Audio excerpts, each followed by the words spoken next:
if you're alive, you get to experience all this amazing beauty and this amazing life. But if you're dead, it doesn't really exist.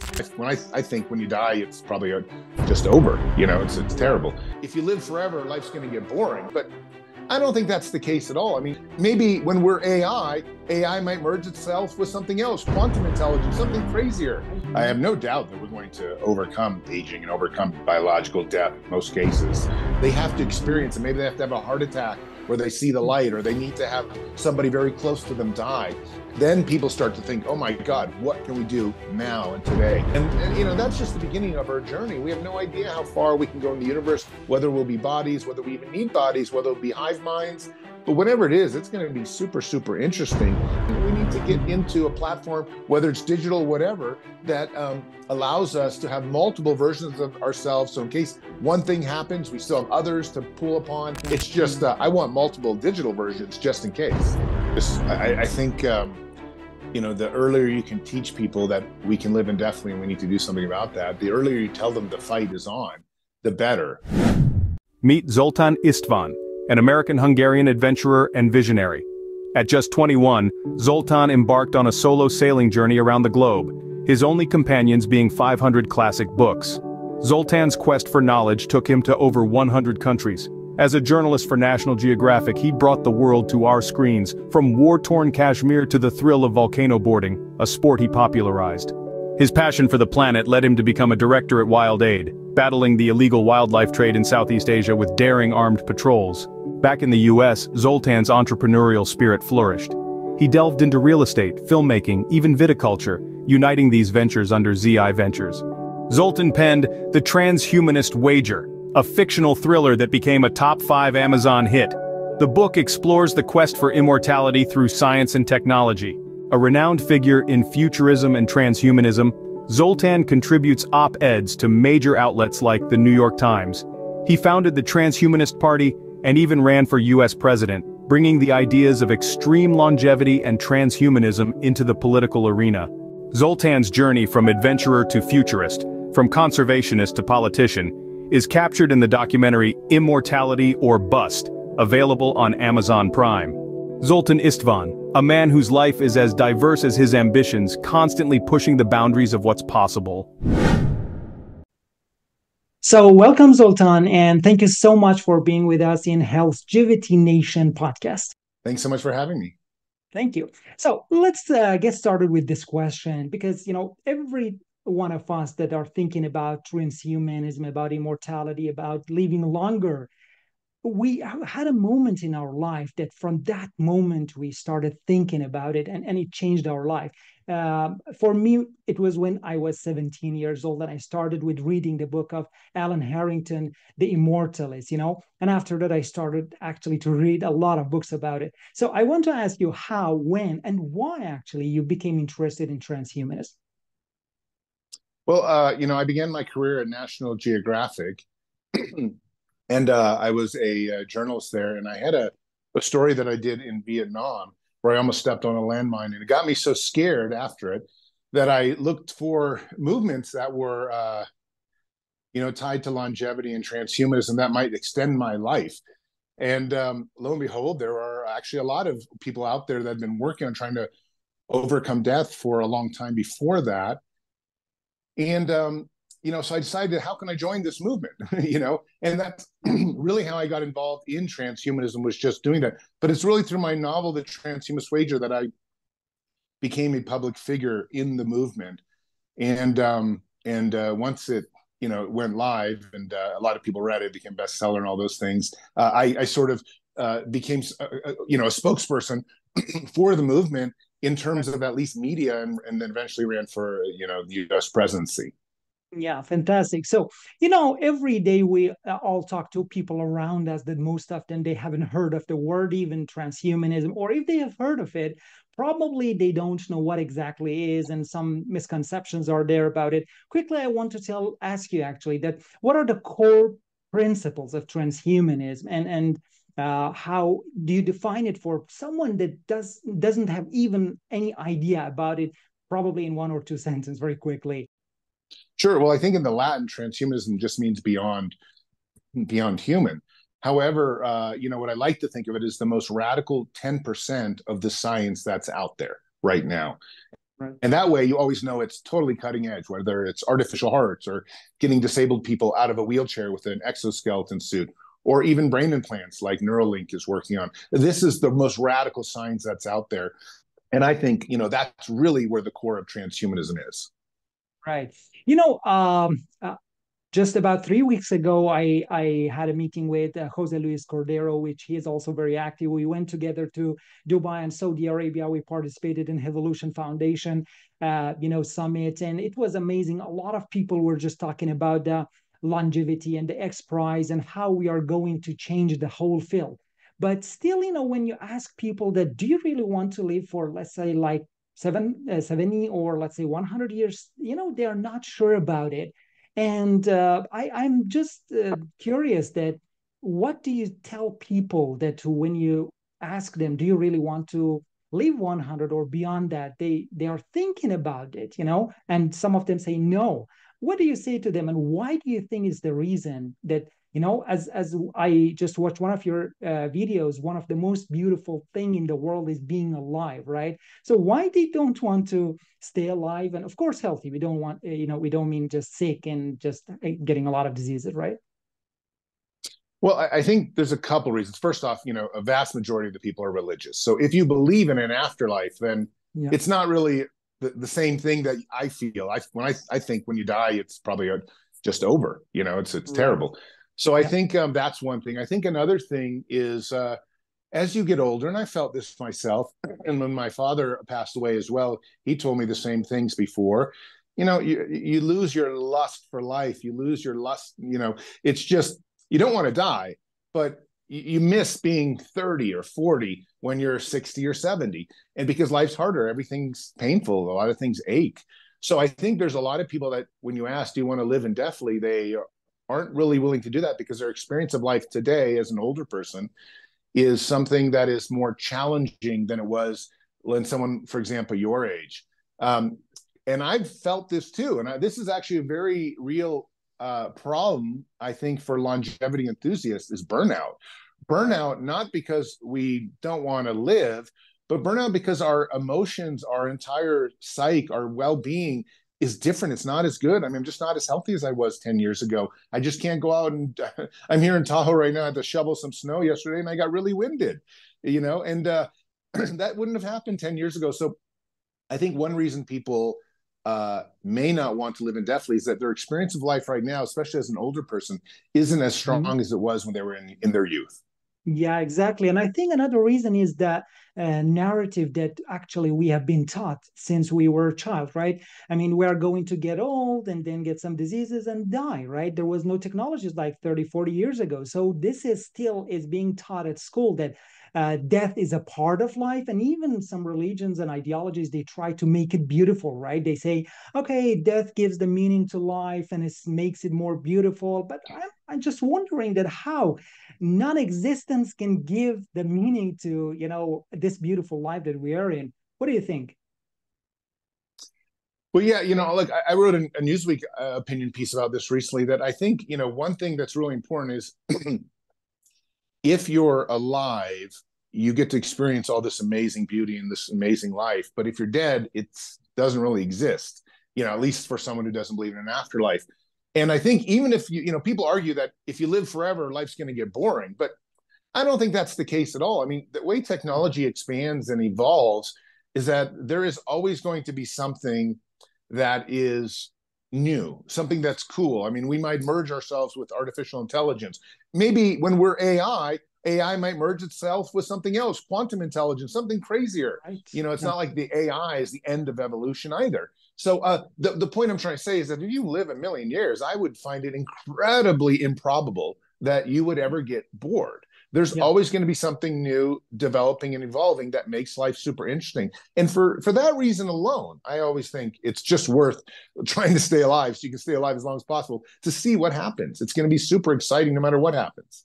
Yeah, exactly. And when we talk to other people and try to just open and show them the big picture, right?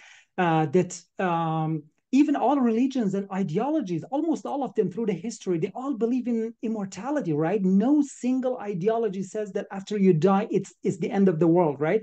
So we have incarnation, we have, let's say, the afterlife, and all of them believe that anyway, whether in different ways, actually, we are going to live forever, right? So they don't think about it. So if we are going to get bored in this life, so why not afterlife, right? So it will be the same. So that's why I say, let's try this life. And if we got bored, okay, there we will find a solution. So I was very curious about something that you did in 2016, and it was amazing somehow. But I really don't like politics myself, but I think that we cannot avoid it somehow. So you ran for president of the United States, in 2016, but I think you knew that the possibility of being selected is very low. But even though you did it, I want to know the reason behind it, why you did that. Well, yeah, sure. And I never thought I was going to win. It's impossible really to win unless Right. you're Yeah. either the candidate for the Republicans or candidate for the Democrats. Um, However, you can make a big difference, and we can get a lot of media coverage, and you can start a movement. And Yeah. so when I had, going back to that landmine in Vietnam we spoke about earlier, which scared me, which essentially made me join the movement. Then after I wrote my novel, The Transhumanist Wager, which kind of put me as a sort of in the public sphere of transhumanism. Then I was writing a lot of articles. I had some of the very first mainstream columns for transhumanism through Vice, Psychology Today, Huffington Post at the time. I thought, well, what is transhumanism missing that I could fill? Because we had a lot of academics, we had a lot of engineers, we had a lot of good scientists, but we didn't have anybody else. Like that was it. And Right. for any movement to grow, like environmentalism, for environmentalism to take over the world as it did, and now all of us think about recycling, and basically Yes. everyone considers himself an environmentalist. It took a lot more than just the activists. It had to be a completely comprehensive movement, all the Mm. way from the activists to the lawyers to the accountants to the politicians. And so when I looked at what transhumanism was missing, I realized it was missing a political party. So I formed the Transhumanist Party, and then was nominated its presidential candidate, its first one. And I said, okay, I got a year and a half to run for president. Obviously, I'm probably not going to win. I don't have that much money. However, what can I do? And very quickly, it started growing into some kind of phenomenon. I was sort of the very first science candidate out there. My entire principles were basically based on the scientific method, and I had a really good run at it. Eventually the New York Right. Times, the Spiegel, one of the world's biggest publications, started Yeah. at least following me, embedding me with me and on my bus. And so we had a great year and a half where we really made a difference in terms of getting transhumanism known, and especially longevity. To Americans and as well as the world, it caught on. Then transhumanist parties formed all around the globe, and I think we were kind of as a movement off to the races. But every movement, whether you like politics or not, has to be involved in it, Yes. just because that's sort of where the game falls at the very end. Exactly. I think that if we really want to just extend this, we need to make noise, right? Because we have to attract the attentions. Now the new currency is attention. You go and just, let's say, create a video on TikTok or YouTube or anything. And if it goes viral, hundreds of millions of people can see it, right? So I totally agree with you in this. And, since like 2017, I joined the World Future Studies Federation. Somehow I'm involved in the future studies and future thinking. And I every time say, why not a futurist become a president or parliaments, and why they should not be involved in making the decisions? Because I think the politicians, most of them all around the world, they are not thinking more than like 5 to 10 years, right? While if you are a futurist, you try to use the academic, let's say, methodology and think about what is going to happen in the next and 20 years.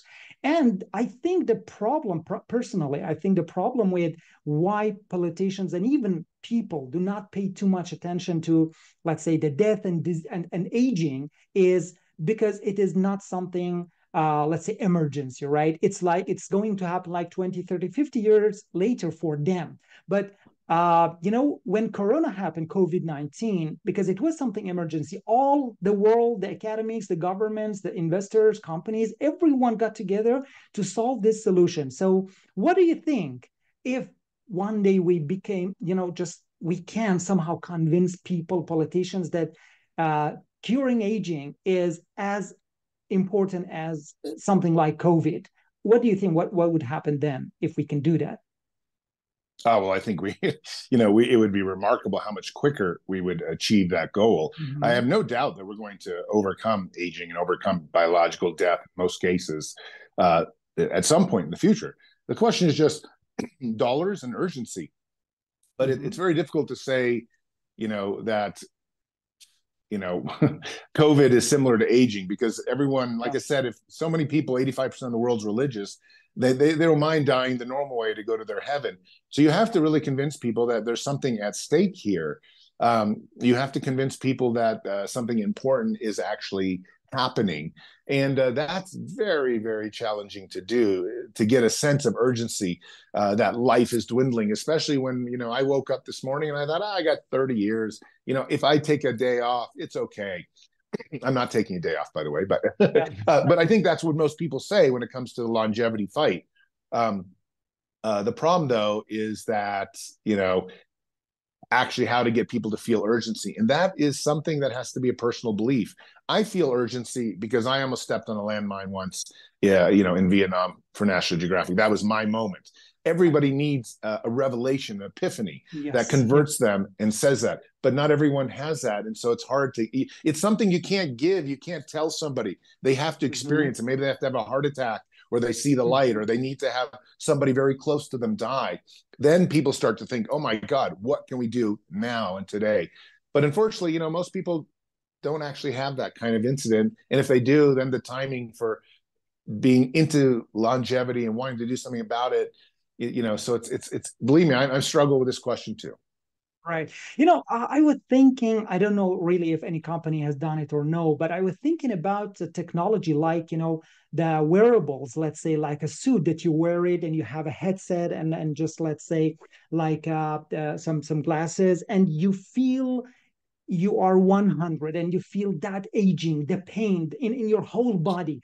I think if we have such a thing and a person like in 30 or 40, they experience when they are 100 if they do not take care of their health, right? So I think it will become closer to them and they see that, wow, okay, if I have to really suffer all this pain, so I have to do something about it. What do you think? Don't you think that it can just bring that emergency for people?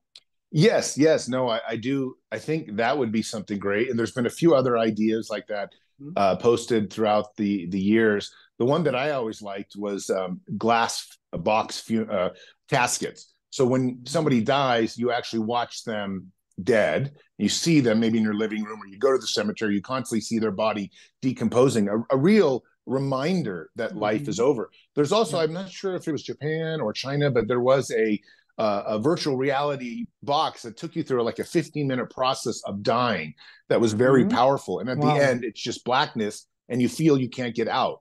Yeah. And that was, Yes. some people told me that was a very powerful experience as well. Hmm. I don't, but I agree. Like if we could somehow wake up in the morning and just be reminded, even for a minute, Yes. that and really feel that reminder. You can't just think it, you have to actually feel it, that I'm old and I'm dying. Wow, we might be pushed to do something about it. But again, it's going to be very hard to get anyone but longevity activists to wear that suit that reminds Yeah. us. All right. Great. So there are a lot of technologies actually that the longevity field they are using it. But what is the most interesting one for you?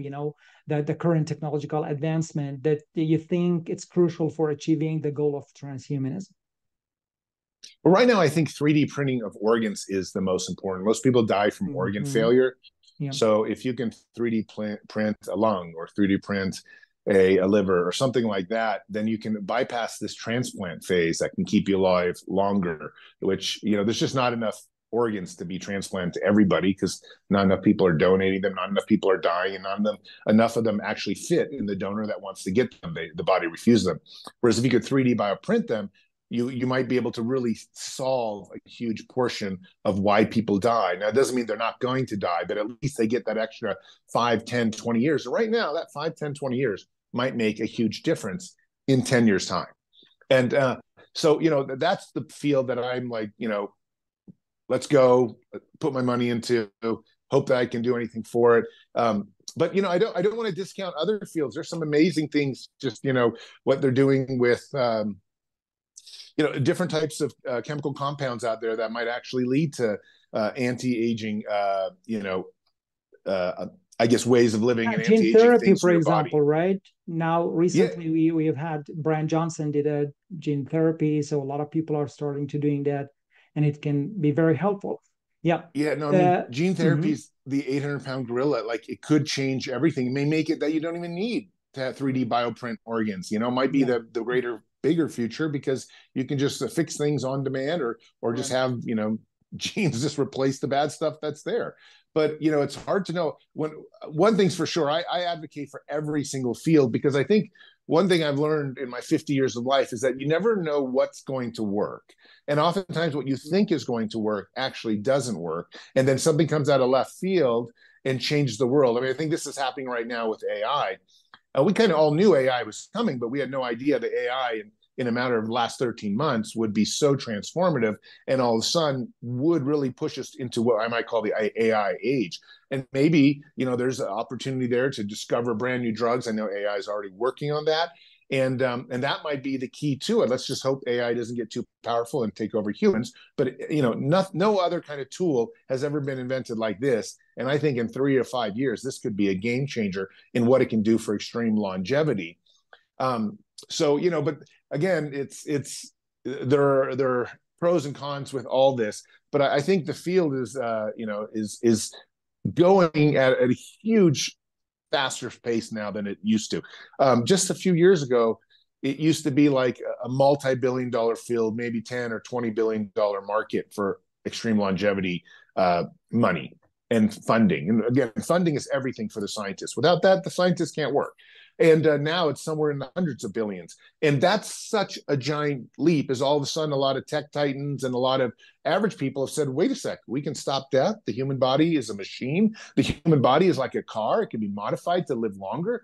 Why don't we do that? Why don't we dedicate ourselves to that? And so I have a lot of, on one hand, I've definitely over the last 10 years been dismayed because we haven't come up with any giant breakthroughs yet on longevity. On the other hand, the amount of money that's going into it is much more than I would have thought 5 years ago today. And so I'm encouraged by that. So maybe the next 5 to 10 years is really where it's at. Yeah, right. And exactly, maybe something can happen like just what happened for AI, right? ChatGPT suddenly, of course, it was not suddenly. I mean, for years, scientists are working on the AI, but we saw the result of it that is now democratized somehow, and it's free, right? Demonetized and democratized. So maybe in the next 5 years, we just see some scientific breakthroughs that really can change the whole thing. So actually, I want to ask you about this AI, and at the same time, for many years I've been thinking about, immortality, and of course, because my major was just, let's say, nutrition, I have studied it, and now the doctorate of longevity, and I have studied the human body limits, and the longest person has lived is like 122. So I think for now, this body that we have, probably maximum is 150. What do you think about the digital immortality? Because I think this is something that finally we are going to go toward, right? I mean, let's say within 200 years, because we cannot really just keep this body for 200 with this function unless we just, as you said, change, for example, change our heart with something artificial. But finally, again, this body needs oxygen. We can just die from a lot of other causes. So what do you think about the finally, the final, let's say, thought on immortality? Don't you think that finally it will be something digital? Yeah, no, there's no doubt it'll be something digital. But I'll be honest with you, it's going to go beyond digital at some point too. There's got to be something quantum out there, something Mhm. way beyond that. But Right. I think I'm a big advocate of uploading one's mind, one's consciousness, Yeah. one's everything into a machine. I think the real world is something that's far beyond biology. Biology is frail. Biology is terminal. Biology has limited lifespans. It can only, Yeah. continue itself through, generally speaking, offspring. It's a very frail system that evolved because of a bunch of mistakes. I mean, that's what evolution was, in a way. Yeah. And those mistakes ended up being some success, and success took off, and in the way Darwin sort of said. However, I think when we're talking about what we can do in the future with digital technology, I mean, we're talking about creating evolution much better, much faster, much more streamlined, much more accurately, so that we can become super beings. We can become truly transhuman. And that's just the beginning of our journey. We have no idea how far we can go in the universe, whether we'll be bodies, whether we even need bodies, whether it'll be hive minds. But whatever it is, it's going to be super, super interesting. And the one thing I know for sure is I don't want to stay in a body that's growing older by the day, that can Yeah, die any exactly. moment because it's too cold outside, or because Yeah, I choke on food and therefore I can't get oxygen and I'm dead 3 minutes later. I mean, this isn't something to live one's existence exactly. in. We need to get Hmm. into a platform, whether it's digital, whatever, that allows us to have multiple versions of ourselves. So in case one thing happens, we still have others to pull upon. So yeah, I think most Yeah. transhumanists want to enter into the digital world with themselves and see what kind of bodies or what kind of worlds they can come. And maybe we'll clone ourselves and then download our brains. So there's always a biological part of ourselves. Don't get me wrong, I love biology and I love myself. Yeah. It's just Yeah. I want multiple digital versions just in case. Right. Yeah. Well, actually, if you see our biology, we are sleeping one third of our life just sleeping. This is crazy. Of course, even the sleep is, I think, most important part of the longevity, but still, if we have, let's say, like 75 years, 25 years, we're just asleep, and we spend a lot of time eating and, all the activities around eating. So as you said, that we are not really enjoying the life fully.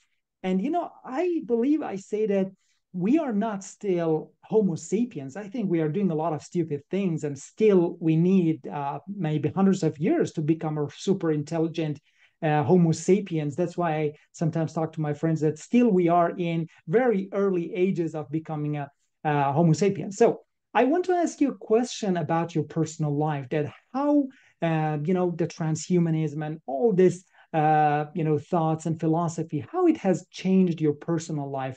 Is that something that every single day you think about it, and maybe it has effect on your maybe decisions, how it has affected your personal life?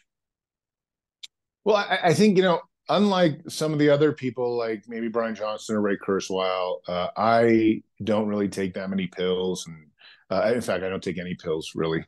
Uh, Mm-hmm. All right. uh, and I mean, sometimes I'll do nootropics, and I have a wine where I'm trying to make nootropics and stuff like that. And I don't treat my life in such a holy manner as that every single second makes a difference.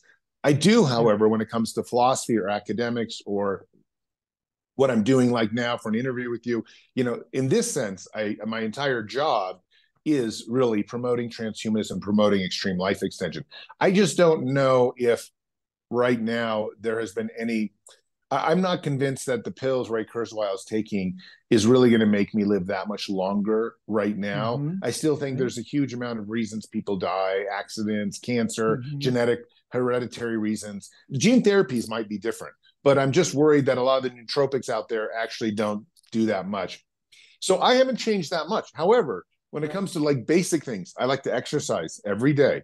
I Mm-hmm. take my sleep somewhat seriously. I don't eat too much meat. I try definitely not to eat too much processed sugar and stuff. I do a lot of the basics, but for me, a lot of it really comes down to exercise. That's the Right. thing that I do every single day, quite Mm-hmm. religiously, as just a way also to get out stress, and also as a way. Now, I'm not the perfect example of this. I think maybe others are. They do more for themselves.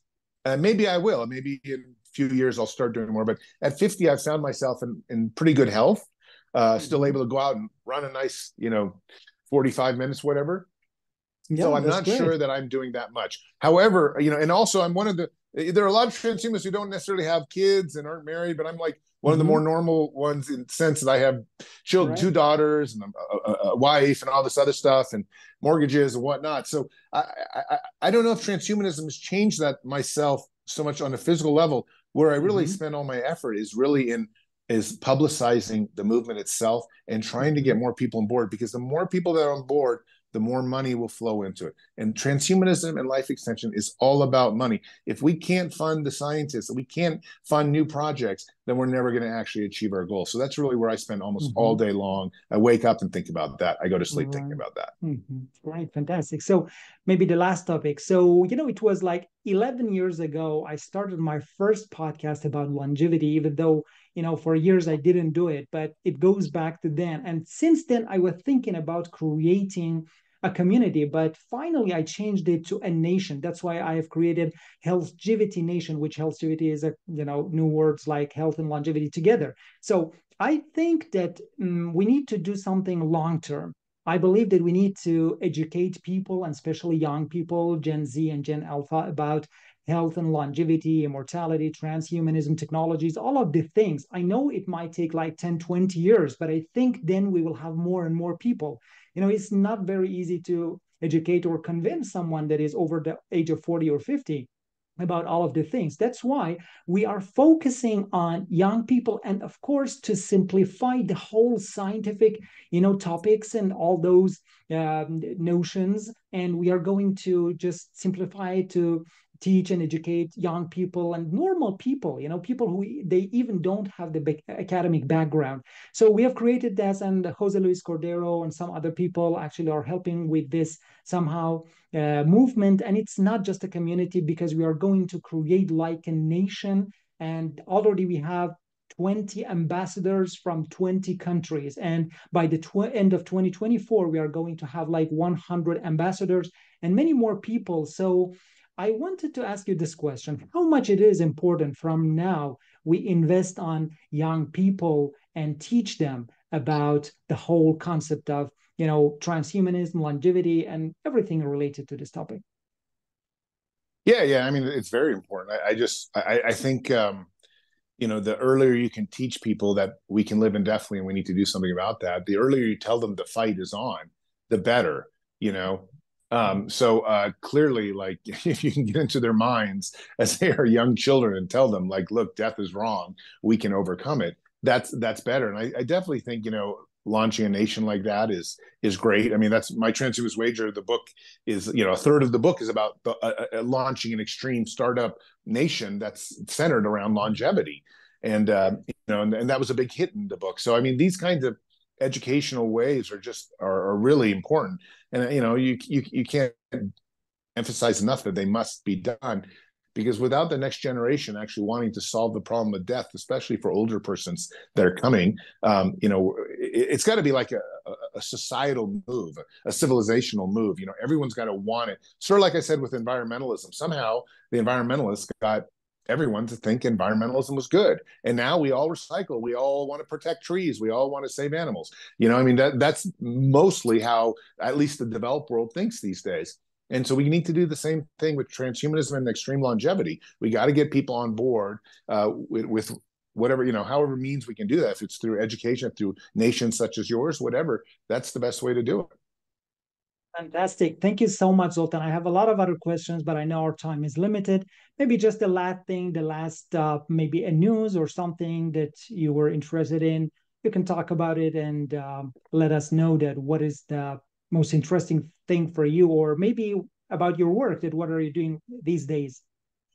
Sure. Well, I do have something really interesting. First off, if you haven't seen the documentary Immortality or Bust, it's on my 2016 presidential campaign. It's a feature documentary that won awards. It's on Amazon Prime, and it's also on different types of places all over the world. And you can see it, watch it anywhere, especially on Plex TV. You can watch it internationally for free. But I think Amazon Prime, you have to have a subscription. So that was a great thing that happened. Daniel Solinger was the producer and director of it, and that came out a while. It's a wonderful documentary to watch. Unfortunately, my father dies in the film, which is very sad as I'm campaigning for immortality, but it's a good thing to watch. Anyways, as a good example of the movement. But the more important thing that I have coming out, at least in this year, is that a biography was written on my life by Dr. Ben Murnane, and he found a publisher last year, and that this book will be out on June 28th, and we have book tours and all sorts of fun things. So it's called Transhuman Citizen: Zoltan Istvan's Hunt for Immortality, and hopefully you already find it out on Amazon. There's already been some press on and stuff like that. So hopefully that will be really fun when it comes out June 28th. And to follow my work, I'm trying to write every day. right now I've been writing a lot for Newsweek, which I'm really grateful for. About every month I'm having a column come out. A lot of it's based on my work at Oxford right now, my graduate work there. But there's also other ideas that I'm writing about. So you can follow me there or follow me online, because every day I'm posting something new that's come out on my weird world of promoting transhumanism and longevity. Fantastic. So we can find you, let's say, like on YouTube and LinkedIn, Twitter, where exactly all your, let's say, Yeah, most of your yeah. work Well, are there. Twitter. So I post every day on Twitter, every day on LinkedIn, every day on Facebook, and every day on Instagram. So those four are the places you can find whatever I'm up to specifically that day. And that's, I try to. I basically, like I said, I wake up, I think about longevity. I go to sleep, I think about longevity. How can I move this movement forward is really my primary goal. On a daily basis. Thankfully, I had a business that I sold. It allowed me not to have to necessarily work too much anymore. So I dedicate pretty much all my time to extreme longevity and transhumanism and the promotion of it, and hoping that more and more people will support it, and they'll support the scientists, because that's the key. If we can get more energy and more funding into the scientists' hand, then we all have a shot of living indefinitely and exploring whatever the universe is going to evolve into in the next million years. Great. Thank you so much. Thank you for your time, and just live long and prosperous. Thank you. Thanks so much for having me. I appreciate it. Thank you.